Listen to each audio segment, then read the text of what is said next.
Welcome to the Deep Dive. Today we're tackling, well, a giant of philosophy.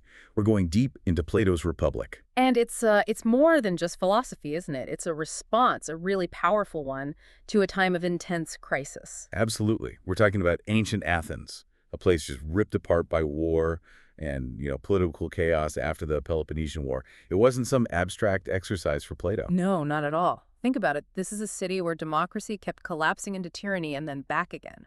Brutal cycles. And Plato saw it all firsthand.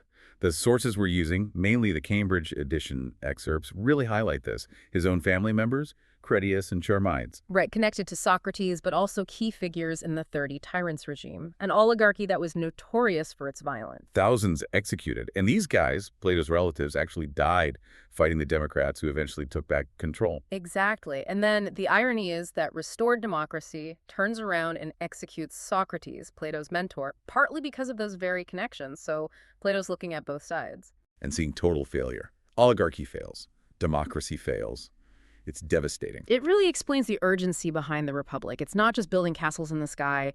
It's this desperate search for stability, for a system where, the common good actually means something. Instead of just this constant battle between the rich and the poor, the few and the many. Precisely. He wanted an alternative to that endless factionalism. So our mission today is to kind of unpack this massive work.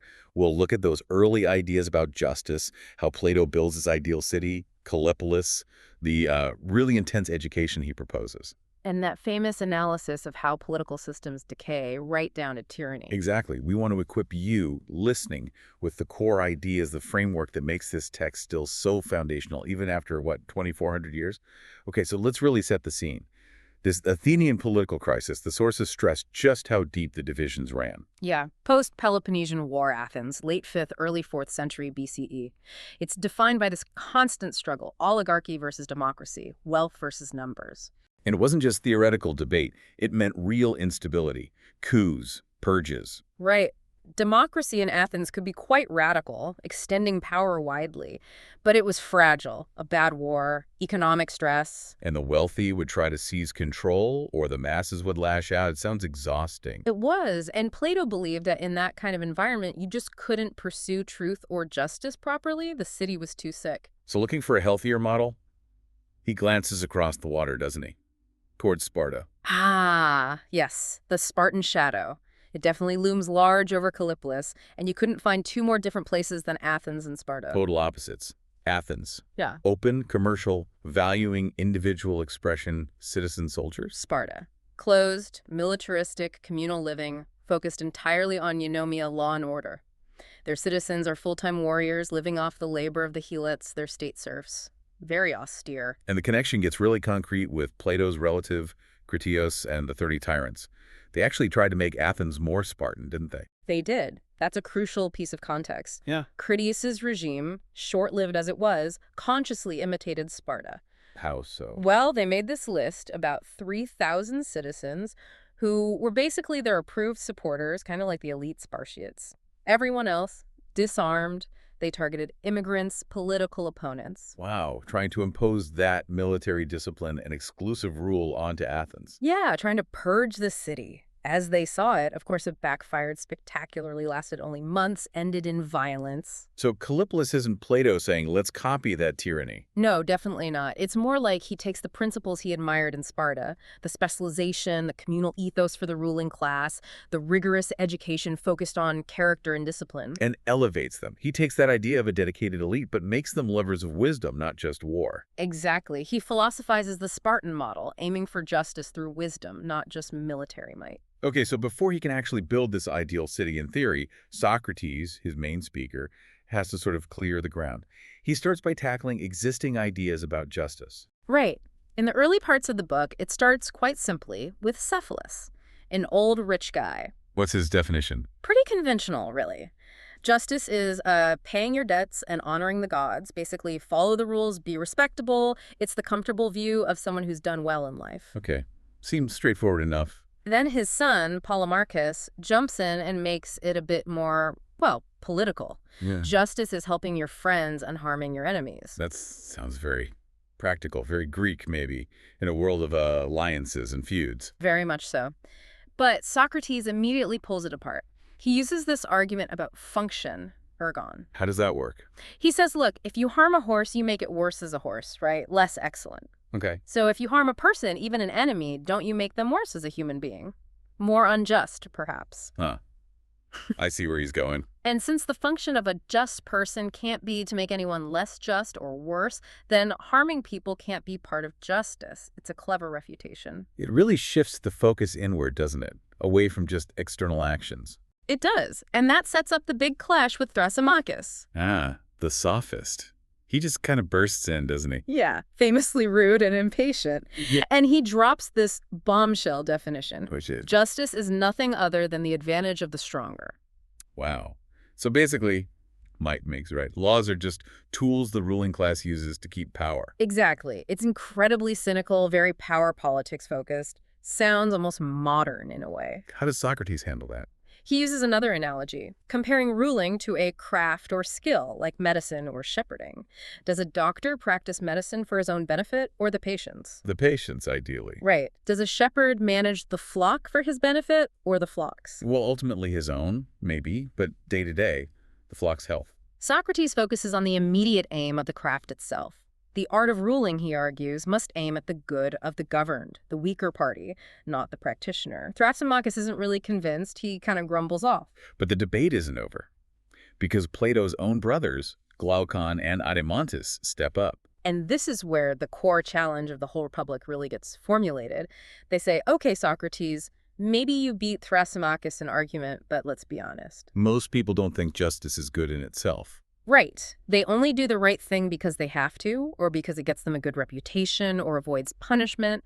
They pursue justice for its consequences, not for its own sake. And this is where the famous Ring of Gyges thought experiment comes in. Exactly. Glaucon tells this story about a shepherd who finds a ring that makes him invisible. What would happen, he asks, if you gave one ring to a supposedly just man and one to an unjust man? Wouldn't they both just use the invisibility to do whatever they wanted? Steal, murder, seize power, without any fear of getting caught? That's the challenge. If you take away the consequences, is there any intrinsic reason to be just? Prove to us, Socrates, that justice is desirable purely for itself, that it makes the soul itself better, regardless of rewards or reputation. That's a huge ask. It is, and it forces Socrates to shift gears. He says, okay, finding justice in one individual soul is hard. It's like reading small letters. Let's look for it in something bigger first. Let's design a just city. And then maybe we can see the same pattern in the individual, like reading large letters first. Precisely. So the construction of the ideal city, Callipolis, begins not just as a political project, but as a way to understand the human soul. Okay, so Socrates starts building this city, Callipolis. And the foundation isn't some grand political theory, it's basic needs. Pretty much. It starts from necessity. People need food, shelter, clothes, and crucially, Plato says, one individual is by nature quite unlike another. We're naturally suited for different tasks. So the division of labor, specialization. The farmer farms, the builder builds. Exactly. That's the most efficient way to meet everyone's needs. This initial simple setup is sometimes called the city of pigs. Very basic, just the essentials. But then Glaucon objects, right? He wants more luxury. Yeah, Glaucon says people need couches, fancy food, art, perfumes, the feverish city, Socrates calls it. And the moment you introduce luxury, We need more resources, more land, which means conflict. You need to defend your territory and potentially acquire more. And that requires a whole new class of specialists. The warriors, the guardians. this is a big step. They're separate from the farmers and artisans. Completely separate function.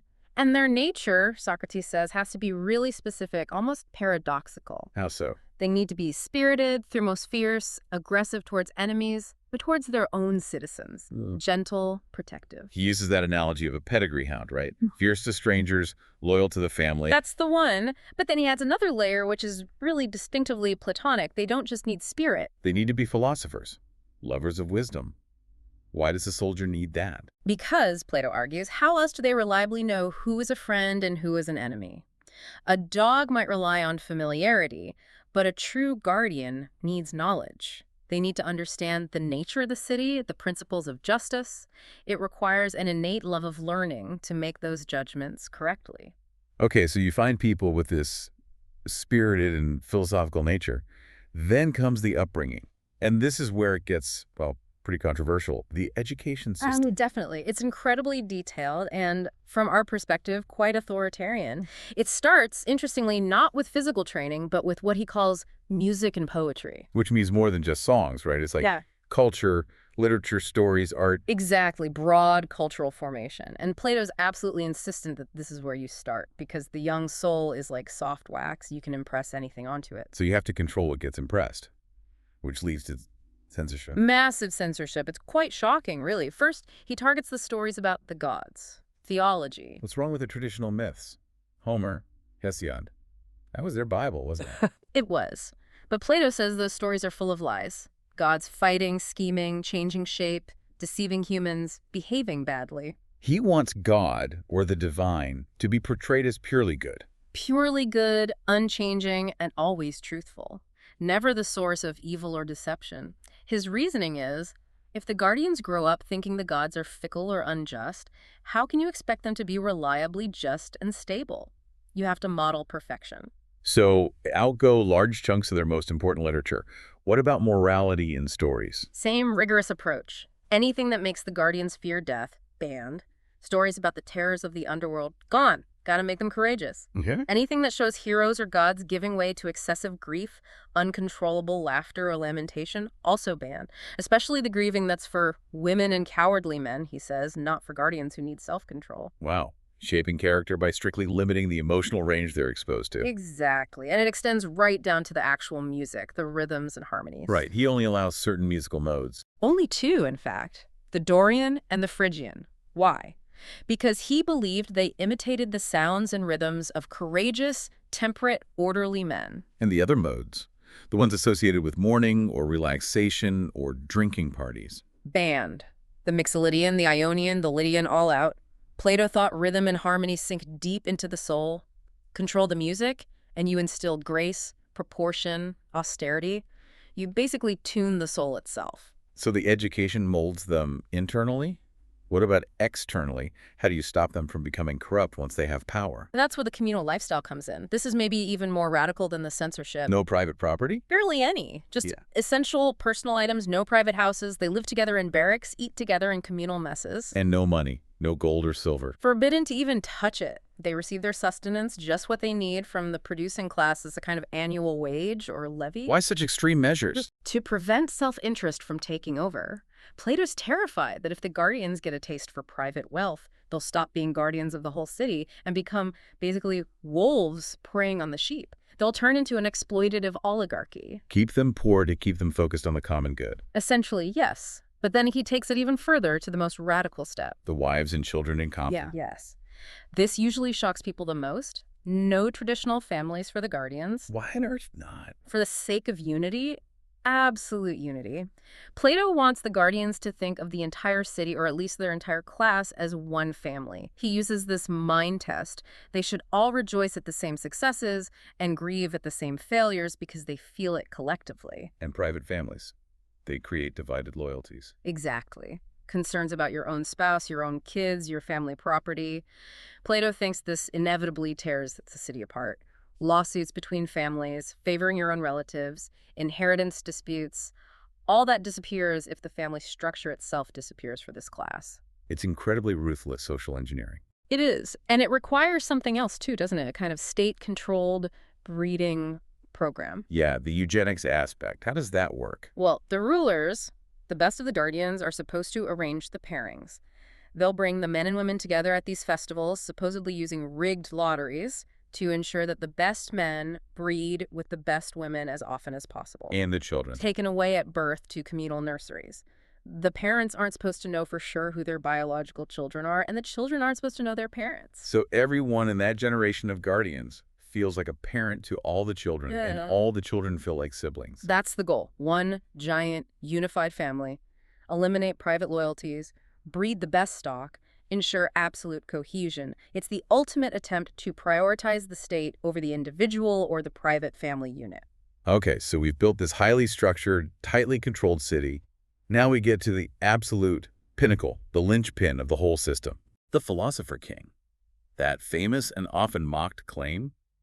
Unless philosophers rule as kings, or those now called kings, genuinely and adequately philosophize, cities will have no rest from evils. Right. And Socrates knows this sounds ridiculous to his audience. They think philosophers are either useless dreamers or, worse, clever arguers who undermine tradition. So he has to define what a true philosopher is and why they alone are fit to rule. And his whole argument hinges on the theory of forms, on epistemology, the difference between knowing and just having an opinion. Explain that difference again. Knowledge versus opinion. Philosophers, because they love all of wisdom, are the only ones who grasp true knowledge, episteme. They understand the eternal, unchanging realities of the forms, like this form of justice itself, or beauty, or equality. The what is. And everyone else. They're stuck in the world of opinion, Doxa. They only see the changing, temporary, physical things around them, this just act, that beautiful object. They grasp the world of becoming, the things that are and are not truly real. They don't see the underlying permanent form. Okay, so philosophers see the blueprint, others just see the flickering images. That's a good way to put it. And why does this matter for ruling? Socrates uses the analogy of the ship's captain. Right. The true captain knows navigation, reads the stars, understands the winds. Yes, he has genuine knowledge relevant to steering the ship, which is the state. His goal isn't to be popular with the sailors, the citizens. His goal is the ship's safety based on objective realities. Whereas the other sailors might just argue about who should steer or try to flatter their way into control. Exactly. Like democratic politicians who rely on persuasion, not expertise, the philosopher king rules based on knowledge of what's truly good for the city, just like the captain rules based on navigational science. Their aim is stability, security, avoiding disaster. To explain this knowledge further, especially the highest knowledge, Socrates uses those three big metaphors. The sun first. Yes, the sun analogy explains the role of the ultimate form, the form of the good. How does that work? Just like the sun in the visible world provides the light that makes sight possible and also provides the energy that makes growth and existence possible. Okay. The form of the good in the intelligible world provides the light of truth that makes knowledge possible, and it's also the source of the very being or existence of all the other forms. So the good is like the ultimate source code for reality and understanding. Kind of, yeah. It's the highest object of knowledge, and the philosopher king must grasp it because they need that perfect objective pattern to model the city and the souls within it. They're like artists looking at a divine model. Then comes the divided line. That sounds more technical. It is. It maps out the different levels of reality and the corresponding levels of awareness in the soul. Imagine a vertical line. Okay. It's divided first into two main sections. The bottom is the visible realm, the world we see. The top is the intelligible realm, the world we grasp with the mind. Visible and intelligible. Got it. Then, each of those sections is divided again. The lowest part of the visible is imaging, shadows, reflections, illusions. Above that is belief, actual physical objects. So moving from shadows to real things. Right. Then, crossing into the intelligible realm, the lower part is thought. This is where mathematics operates, using assumptions and diagrams. But the highest section, the top of the line, is intelligence or understanding, noesis, directly grasping the forms themselves, especially the good, without relying on images or assumptions. So the philosopher's journey is climbing that line from illusion up to pure understanding. Precisely, and that whole journey is captured most powerfully in the third metaphor. The allegory of the cave, probably the most famous image in all of philosophy. Absolutely. It ties everything together. We start as prisoners, chained in a cave since birth, facing a wall. All we can see are shadows cast on the wall. Shadows cast by puppets or artifacts being carried behind us in front of a fire. We think those shadows are reality. That's the level of imaging or maybe belief on the line. Then someone is freed, dragged out of the cave. And it's painful. The fire hurts their eyes. The sunlight outside is blinding. They resist. This represents the difficulty of philosophical education, turning away from comfortable opinions. But gradually their eyes adjust. Yes. They first see reflections, then objects, then the stars and moon at night, and finally, they can look at the sun itself. The form of the good, representing true understanding. Exactly. They've escaped the cave of ignorance and opinion and ascended to the intelligible realm of knowledge. But the story doesn't end there, does it? The philosopher feels compelled to go back down. That's the crucial political point. They have a duty to return to the cave, back to the prisoners, to try and enlighten them and rule them justly. Even though the prisoners will think he's crazy. His eyes won't be adjusted to the darkness anymore. He'll stumble around. They'll mock him, Plato says. They might even try to kill him if he tries to free them, a clear reference to Socrates' fate. So the philosopher rules not because they want power. They despise it. They'd rather stay contemplating the forms, but they rule out of necessity, out of duty, because the alternative is being ruled by the ignorant, by those who still think the shadows are real. It's a burden, not a prize. Okay, so to become this reluctant ruler, you need that special education. We talked about the cultural stuff, but what about the higher curriculum? Mm-hmm. It starts with a lot of math, right? 10 years. Yes, a full decade dedicated to mathematics. hmm Arithmetic, plane geometry, solid geometry, astronomy, solids in motion, and harmonics, the mathematical ratios in music. Why so much math? Is it just mental gymnastics? Not just that. Plato believes these subjects are essential for turning the soul away from the visible world towards the intelligible. And you study pure number or the definition of a triangle, you're dealing with concepts that are eternal, unchanging, perfect things you grasp with the mind, not the senses. So it trains the mind to think abstractly, to look for permanent realities. Exactly. It forces the soul to contemplate being. And the inherent order and rationality within mathematics, Plato thinks, imposes a similar order and proportion onto the soul of the learner. It prepares them for the final step. Which is dialectic. What is that exactly? It sounds like just arguing. It's more than arguing. It's the ultimate philosophical method. It's the power, Plato says, to grasp the forms directly, especially the good. Unlike mathematics, which starts from assumptions, axioms, definitions, and reasons downwards, Dialectic does what? it treats assumptions purely as starting points, as hypotheses to reason upwards. Through rigorous questioning and discussion, purely in the realm of forms without relying on senses at all, it aims to reach the very first principle of everything, the unhypothetical beginning, the form of the good. So it's like the intellectual summit, the capstone of the whole education. It is. Only after mastering dialectic is someone truly qualified to rule, because only then have they grasped the ultimate pattern of reality. This whole vision of Callipolis, it sounds so utopian, almost impossible. No. Did Plato acknowledge that? He did. He calls it a pattern laid up in heaven. But, the sources also remind us that founding new cities or relocating existing ones wasn't completely unheard of in the Greek world, especially after wars or disasters. Still, implementing this specific city seems incredibly difficult. Did he offer any shortcuts? Well, there's that rather chilling passage suggesting the swift solution. What was that? He says, half seriously perhaps, that the quickest way to establish Callipolis would be for the new philosopher rulers to take power, send everyone in the existing city over the age of 10 out into the countryside. Banish the adults. Yes, and then raise the remaining children in complete isolation from their parents' corrupting values, educating them according to the new system from scratch. Wow, that's drastic. Clinical, almost. It really underscores how radical Plato thought the required change was. He saw existing culture as so deeply flawed that only a complete break, a total refoundation with the young, could work. It's a terrifying thought, really. So, after painstakingly constructing this ideal city, Callipolis, ruled by the philosopher king, whose soul is perfectly ordered under reason, Plato does something fascinating. He flips it. He shows how it all falls apart, the decline. Exactly. He presents this famous sequence of 4 unjust regimes, each one worse than the last, showing how political systems inevitably decay. And crucially, each political system corresponds to a type of individual soul.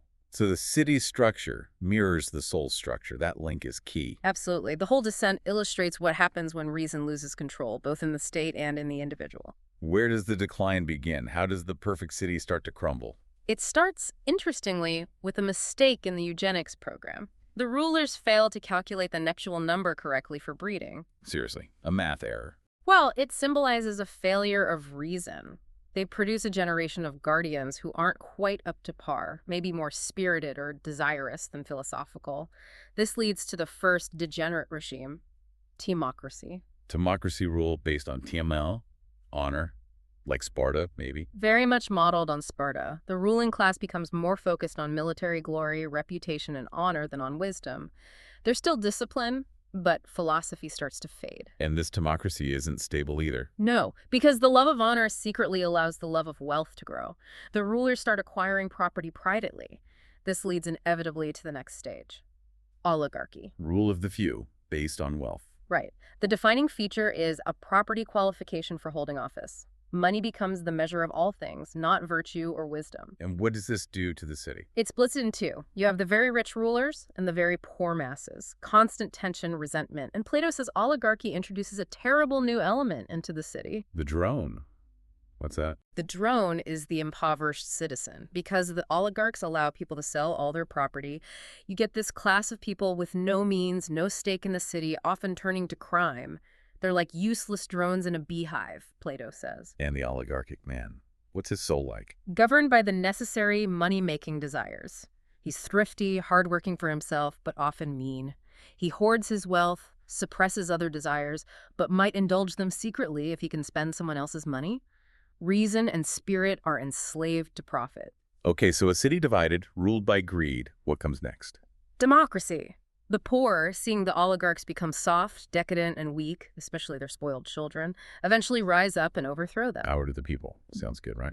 Plato is deeply critical of democracy. He sees it as anarchy, total freedom bordering on license. It's colorful, chaotic, full of variety, granting equality of a sort to equals and unequals alike. What does he mean by that? No standards, basically. Anyone can do anything. Rulers pander to the crowd.